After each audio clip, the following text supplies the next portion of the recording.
Donc là, je reprends le travail tel que nous l'avions laissé dans la vidéo précédente, c'est-à-dire avec notre personnage qui est ici, hop, et donc la caméra qui est là, que j'ai placée derrière mon personnage. En fait, je la place à peu près où je veux qu'elle soit euh, pour qu'elle suive notre personnage. Donc je la mets un peu derrière, un peu en dessus, et je la fais légèrement tourner de façon à filmer en plongée.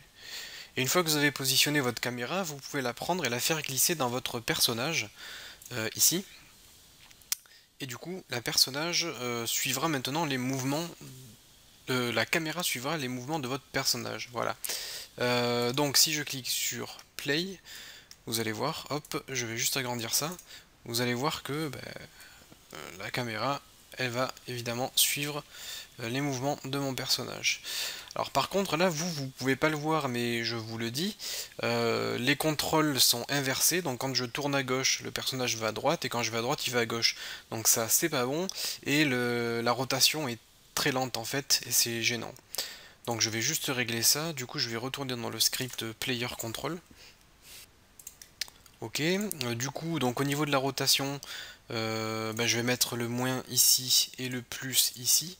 Et au lieu de mettre 120, ce que je vais faire, c'est que je vais créer une fonction publique float vitesse rotation qui sera égale à par exemple 250.0 f. Et au lieu de tourner à une vitesse de 120, je vais tourner à une vitesse de vitesse rotation. Et du coup maintenant, si je clique sur mon personnage, je vais avoir une nouvelle variable ici qui va apparaître, qui sera la vitesse. Donc voilà, là c'est beaucoup mieux, et c'est encore un peu lent en fait. Si je vais tester 400 juste pour voir, ouais là c'est un peu rapide, on va se mettre en 300, ok, là c'est pas mal, moi j'aime bien jouer comme ça, mais non, c'est un peu plus rapide, on va laisser à 250, 250 c'est pas mal. Donc là on a bien notre personnage qui peut tourner, qui peut se déplacer, qui peut sauter, donc on peut faire plein de choses, hein. On peut aller sur le côté, etc. etc. Alors je peux pas avancer et aller sur le côté en même temps. Du coup, que je ne peux pas avancer et reculer en même temps, ça c'est normal. Donc up et down, ok. Et là par contre je vais mettre un if ici et un else if là, car je veux pouvoir avancer et tourner, enfin avancer vers l'avant et sur les côtés en même temps. Voilà, je veux pouvoir faire ça. Donc là, c'est mieux comme ça. Ok. Est-ce que je peux passer au-dessus du sol? Non. Là, je ne saute pas. Ah, je saute quasiment pas assez haut. Donc là, la rotation, c'est un peu violent encore. Je vais mettre en 200, vitesse, tac tac. Le saut, il est... On peut augmenter un tout petit peu. Je vais mettre 450. Et là, on est bon. Donc comme vous pouvez le voir, la caméra peut suivre le personnage. Après, si vous voulez, vous pouvez gérer la distance de la caméra par rapport au personnage avec la molette de la souris. Je vous laisse vraiment faire tout comme vous le souhaitez. Et moi maintenant, ce que je vais faire, c'est que je vais juste configurer le pistolet de mon personnage de façon à ce qu'il puisse tirer une balle. Du coup, je sélectionne le pistolet ici et je vais créer un nouveau objet vide que je vais placer devant l'arme. Voilà, j'ai créé un objet vide. Cet objet vide, je vais le mettre dans Gun, ici. Et comment est-ce que je peux appeler ça?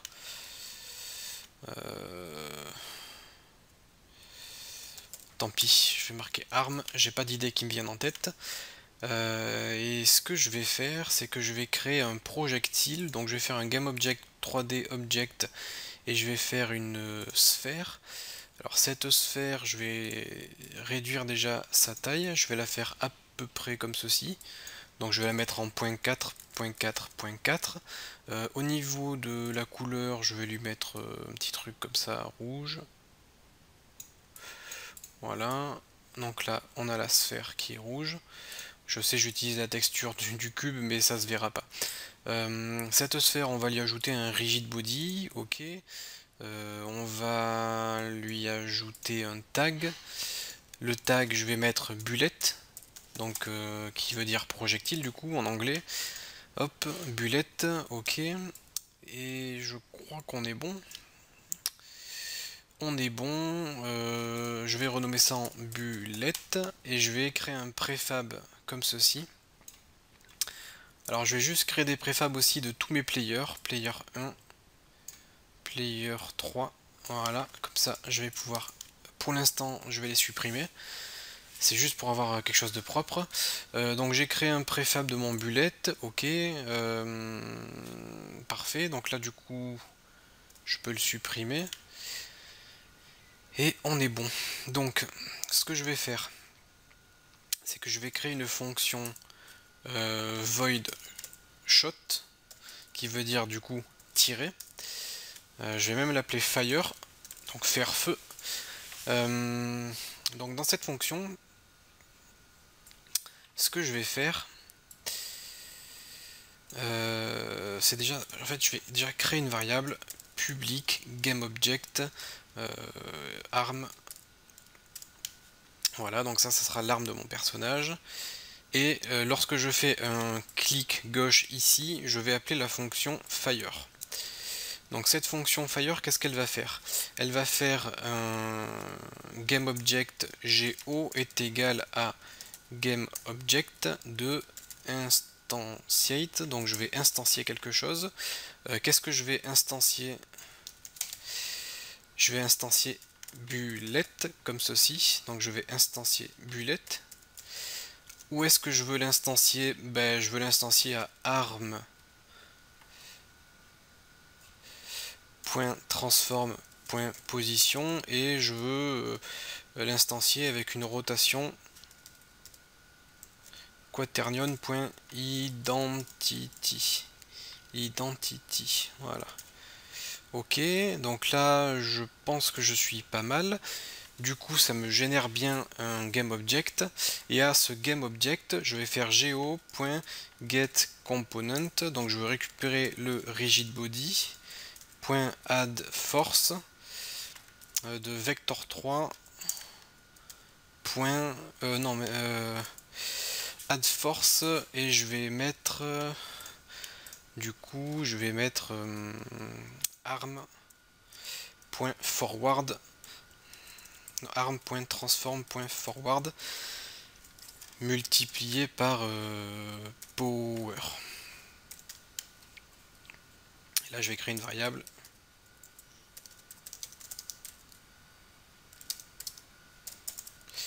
Voilà. Alors qu'est-ce que ça veut dire? Ben là en fait ça veut dire que je vais instancier du coup mon projectile. Mon projectile, je l'instancie à la position de mon arme et je récupère le rigid body du projectile, je fais un add force vers l'avant afin de pouvoir propulser le projectile vers l'avant. Donc maintenant si je clique sur mon personnage, on va avoir des nouvelles variables. On va avoir la variable arme ici, donc il faut que je spécifie l'arme. Et on va avoir la variable bullet, du coup je dois spécifier bullet. Hop, j'enregistre, je vais dans le jeu. Et là, vous voyez, je tire. Comme vous pouvez le voir, il y a des balles qui apparaissent. Par contre, vous pouvez constater que ça tire pas fort du tout. Ça tire vraiment pas fort du tout. Donc tout simplement on va mettre par exemple 1000 pour voir ce que ça donne. Et là c'est déjà un peu mieux. Le personnage tire un peu bas de toute façon. Donc le gun ici je vais l'augmenter, le faire tourner un peu. Et au niveau de la puissance, on va mettre du 2000. On va voir ce que ça donne maintenant en 2000.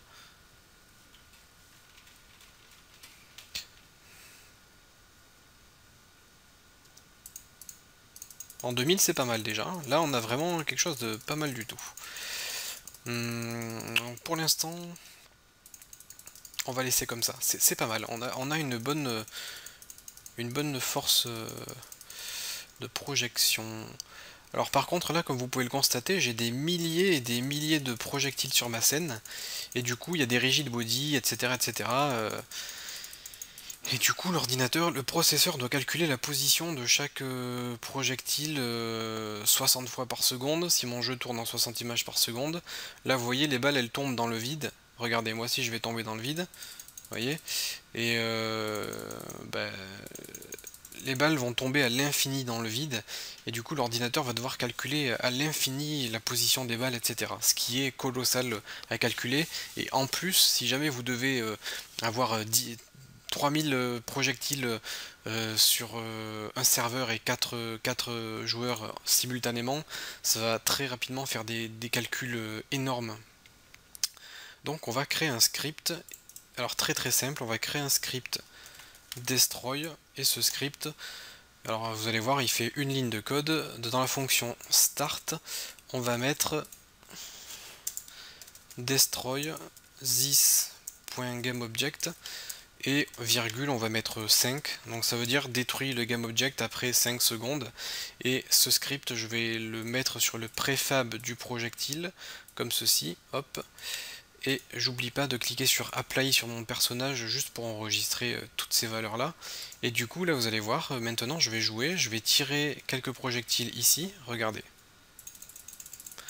Voilà, je tire quelques projectiles, on va attendre 5 secondes, et vous allez voir, hop, les projectiles disparaissent petit à petit. Donc comme vous pouvez le constater, Unity détruit ce que vous avez instancié sur la scène de façon à ne plus avoir à les calculer.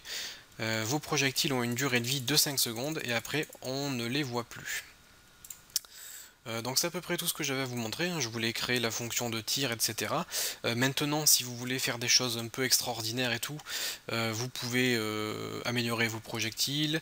Vous pourrez par exemple mettre un point light, donc mettre une lumière, par exemple une lumière rouge intense, top, sur votre projectile. Donc on prend la lumière, on le met sur le projectile, comme ça le projectile va illuminer la scène. Je vais vous montrer ça. Regardez, j'ai ajouté le projectile, et maintenant lorsque je tire, vous voyez, le niveau s'éclaire au passage des balles. Voilà, vous pouvez faire ça. Après, on a importé également, si mes souvenirs sont bons, on a importé des particules. Donc au niveau des particules, on a quoi? On a des explosions. Je sais pas si on peut les voir. Poum. Ouais. On peut les voir. Bon, les explosions, on les utilisera surtout pour faire exploser les personnages lorsqu'on va les tirer dessus. Mais on a par exemple la fumée, voilà. La fumée, si vous voulez, vous pouvez la mettre dans votre projectile de façon à ce qu'elle suive votre projectile. Qu'est-ce qu'on a d'autre? On a des feux d'artifice, je crois. Ouais. Ça peut être par exemple en cas de victoire. On peut mettre des feux d'artifice.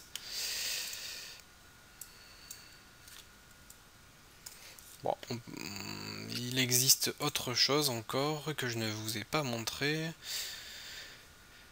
Alors c'est où? C'est dans les components, alors je crois que c'est dans Effect, et on a un Trail Renderer. Donc le Trail Renderer, c'est ça, regardez. Ça laisse une traînée derrière la balle au passage quand il y a du mouvement.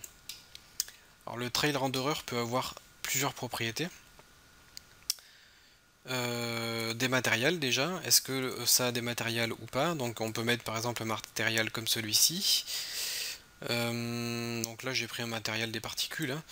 Alors, qu'est-ce qu'on a? On a la durée de vie, on peut mettre par exemple 1 seconde, on peut mettre la taille de départ et la taille de fin, c'est-à-dire on peut mettre plus fin derrière et plus épais à l'avant. Ok, et on peut mettre auto-destruct, ça veut dire que la fumée va disparaître toute seule. Du coup j'enregistre, je fais apply, et je vais vous montrer ce que ça donne. Vous voyez, maintenant quand je tire des balles, elles ont une fumée derrière. Ça fait un petit effet, hein. Vous faites vraiment comme vous le souhaitez, comme vous le sentez pour votre jeu.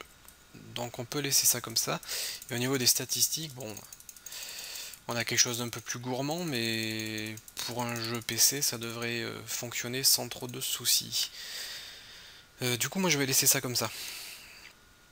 je vais laisser ça comme ça, et c'est tout pour cette vidéo. Donc là, je vous ai montré ce que j'avais à vous montrer, hein, c'est-à-dire implémenter la caméra déjà, d'une part, et ensuite, dans un second temps, implémenter le pistolet de notre petit personnage, qui a d'ailleurs très bonne mine, comme vous pouvez le constater. Donc maintenant, le pistolet est capable de tirer des balles. Qu'est-ce que je peux vous dire d'autre? Bon là, c'est pas le but de cette formation, hein, mais vous pouvez très bien créer plusieurs types d'armes différentes, etc., etc. Et donc là, ce qu'il va nous rester à faire en dehors du réseau, ça va être de créer des ennemis. On peut s'amuser à créer des ennemis dans un premier temps avec une intelligence artificielle. Il faudra faire exploser les ennemis si on leur tire dessus. Il faudra mettre en place un système de vie, un système de score, ce genre de choses. Donc on se retrouve dans les prochaines vidéos pour continuer à implémenter ce petit prototype de jeu en ligne de baston entre deux équipes.